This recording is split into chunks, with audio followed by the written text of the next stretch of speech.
Almost noon, and welcome back. Great to see you. Looking forward to your presentation and our discussion. I am still Jeff Owen from the Washington, D.C. area, former Chief Operating Officer of the American Bankers Association. Welcome back. Well, good afternoon. I got you first, 12 p.m. I'm JC Polanco. I'm so happy to be here with you again. I'm an attorney in New York City, and I live in the Bronx. I teach at the City University of New York. I've done this several times. I'm very excited to come back for day two. Can't wait to hear your presentation. Hello, welcome back. Nice to see you again. I'm Ellen Iwamoto, as Director of Civics Programs at the Annenberg Public Policy Center at the University of Pennsylvania. And we look forward to hearing from you again. Great. Would you like to introduce yourselves and your teachers, please? Hello, I'm Delaney Gamble. I'm the captain of Fisher Junior High's Unit 6 from Fishers, Indiana. I'm Bronwyn Sundquist. I'm Jack Stump. I'm Paula Perez, and our instructors are Tony Sturgeon and Mike Fossil. Great, thank you. Well, before we hear from you, I would like to read the question, please, and I'll get started here. Unit 6, what are the responsibilities of citizens? The question is, what role, if any, should the United States play in helping other nations or promoting democratic ideas and principles around the world? What are the advantages and disadvantages of nation states? What criteria should be used to determine which countries should be helped, and what kind and level of help the United States should offer these countries? In what ways do nations of the world interact with each other? You may begin. Although George Washington strongly encouraged isolationism throughout his presidency and in his farewell address, our unit believes there's a balance to be struck between isolationism and internationalism. The US should try to avoid unnecessary conflicts with other nations, but should not repeat the same mistakes that were made during World War II, and should help those who genuinely need it. The United States should focus more on humanitarian aid and less on wars and disagreements with other nations. While encouraging democratic ideals is good, takeovers of other nations' governments is not. While there are many advantages to nation states, each advantage has its own disadvantage. Being a nation state means that its power and independence is recognized and acknowledged by the rest of the world. Relationships between nation states can also be beneficial. During times of crisis and even times of peace, having agreements and treaties with other nations can be helpful to a nation's defense and economy. However, treaties do obligate the nation to take action when the other nation is in crisis. Article 6 of the Constitution states that the Constitution and the laws of the United States and all the treaties made under the authority of the United States shall be the supreme law of the land. This means all the treaties that the United States makes with other nations become a part of our national laws, and they have to be obeyed by the federal government. Even without treaties, the US should be internationally involved. We rely on the aid of other countries to function. For example, if our foreign relations with China were cut off, we would not have the necessary supplies and products. The US only accounts for about 16% of global manufacturing, and we rely on other nations to provide us with the rest. Because of this, it is important to maintain good relations with other countries. Our unit believes that our primary goal when assisting other nations should be to provide humanitarian aid and stay out of unnecessary wars and violent conflict. When a country experiences a natural disaster, disease outbreak, or shortage, we should send aid. We should determine the amount of help we send based off the resources we have to spare while still keeping a reserve of supplies and workers in case we should need them.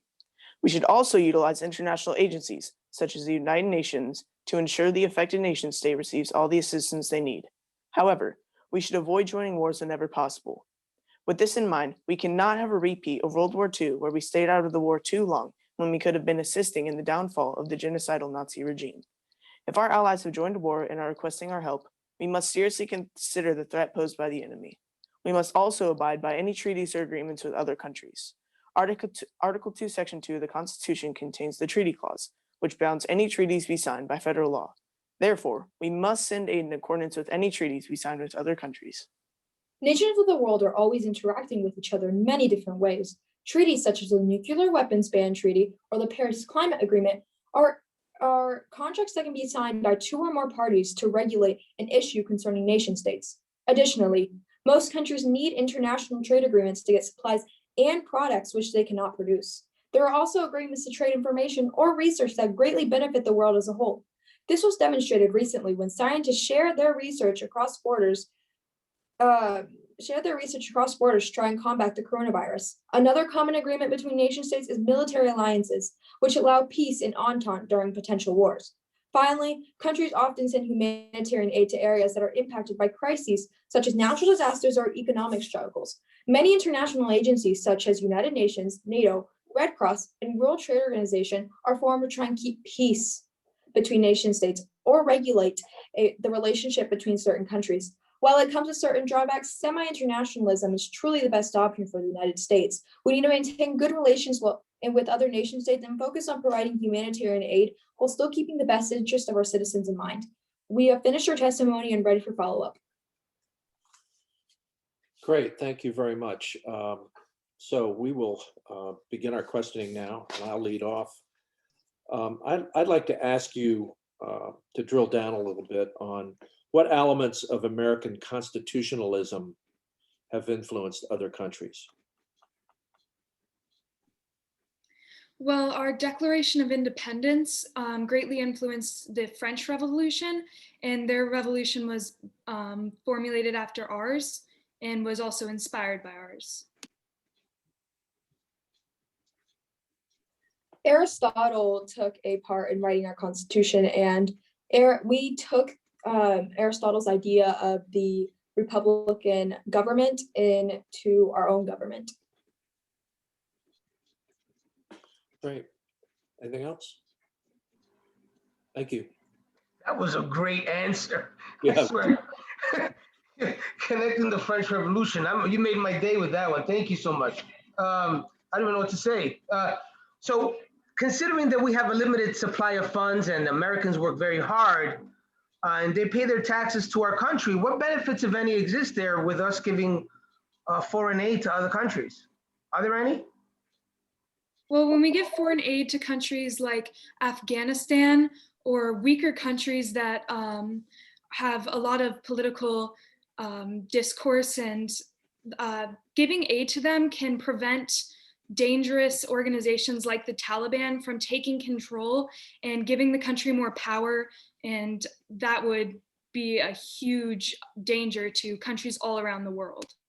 And by sending countries aid, we also keep alliances and make other alliances, which would help us in other situations other than just sending aid, where something like a war, those countries that we helped could help us. Though I agree with my colleagues that sending aid would be beneficial to us as well for many different reasons, but I also believe that we should send aid without expecting anything in return, because we should not send aid just depending on someone's worth back to us. Along with that, a lot of places that we send aid to are having crises that are similar to things that started wars in areas. Like in China, there have been Muslim concentration camps, and we have not offered very much help, even though it's very similar to the Nazi Germany.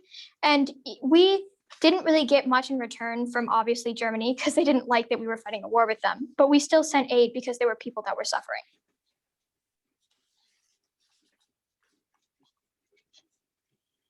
Okay, great. Thank you. I have a follow-up question. So I heard you in your presentation touch on the Constitution, the treaty-making clause, and I was wondering if you could go a little farther with the Constitution. What provisions in the Constitution give the U.S. The latitude to to take a role in the world affairs? The Constitution doesn't talk too heavily about our involvement in world affairs, because a lot of the founders, especially George Washington, promoted isolationism. They preferred the US to stay by themselves, because especially with what was happening at the time and Great Britain, we didn't want to be involved too heavily with other countries because they felt that it would cause a lot of damage to us. Along with this, the authors of the Constitution and the founders, they had made the decision, despite the fact that we had agreed with France that we would help them during their revolution, they decided that they were going to not do that anymore, because they wanted to start the country off with isolationism and let it grow stronger instead of involving it in a different war, which is what they would want us to continue to do today.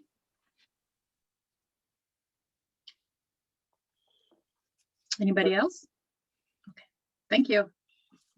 So let's drill down again. Could you take one or two treaties or agreements or agreements with other nations and talk to us about why they are important, what their impacts were? If we look at something like NAFTA, or now the USMCA, it's an agreement between us, Canada, and Mexico that basically opens trade, and this has contributed like I believe $80 billion to the US economy, and has also strengthened our alliance with these countries. Along with that, there's the Iran nuclear agreement, in which we agreed to provide sanctions relief in order for Iran to promise to allow us to regulate their making of bombs, which protects both us and most other countries from the possibility of nuclear war.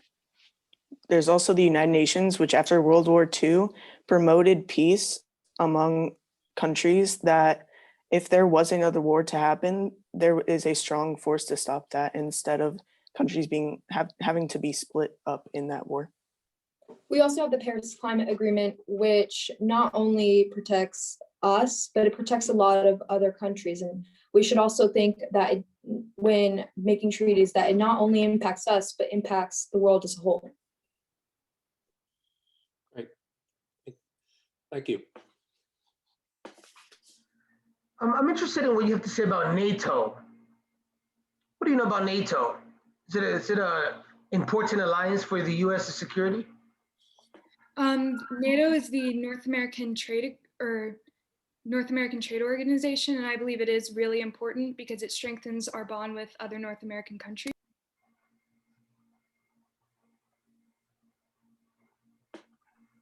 Along with that, the North Atlantic I can't remember the exact acronym, but it also provided support for us to unite several countries in North America and other places across the Atlantic.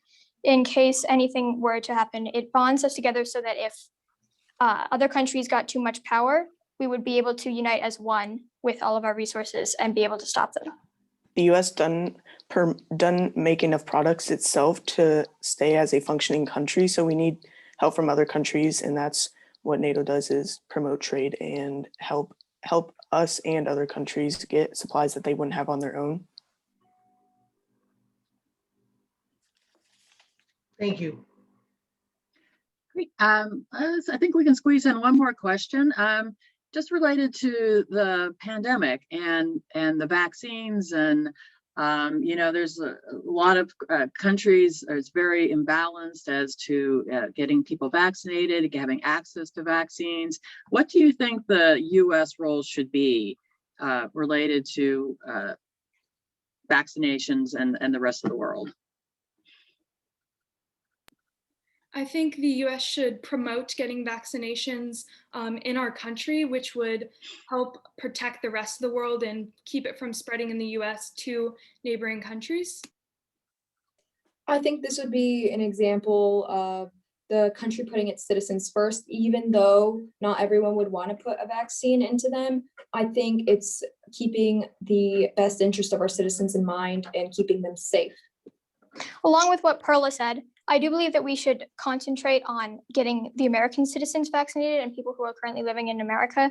But I feel that as such a large country and a first world country, we have a duty or a responsibility to provide aid to other countries that can't afford things like vaccinations. Okay, thank you. Well, great, and thank you very much. I'll lead off here, and then I'll ask the other judges to comment. I think there was an awful lot of breadth and depth to your presentation. You not only covered the bases, but you really started drilling down in almost a provocative way that gave us a lot of follow-up questions to ask. And when we did, you were able to then go even deeper. So I appreciate that. Thank you for the French Revolution and Aristotle. That was nice. I appreciate that. And your examples were terrific. And you do work well together. And I think that is a very good sign. And I want to thank you for a very nice presentation and a good discussion. It was a very good discussion. I think it was phenomenal. I think you're very well prepared. Good job to your coaches, your teachers, and your team for for being able to incorporate so much information in such little time. So I want to just thank you for your hard work. Yeah, I'd like to say that I was very impressed with the presentation. Every person on this team contributed and clearly came well prepared. It's not easy to speak off the top of your head when presented with a question, and I thought that you handled it very well. You also had a very clear viewpoint, all of you, and everything that you said supported that viewpoint. You gave very good examples regarding, like after World War II, what happened when we didn't support other countries, and that was like a little bit of a deviation from your viewpoint, but it made perfect sense. And so I commend you for participating in the National Invitational, and you and your teachers for doing this during a very difficult time to be in school. This cannot have been easy, and so it's really a job well done. Thank you.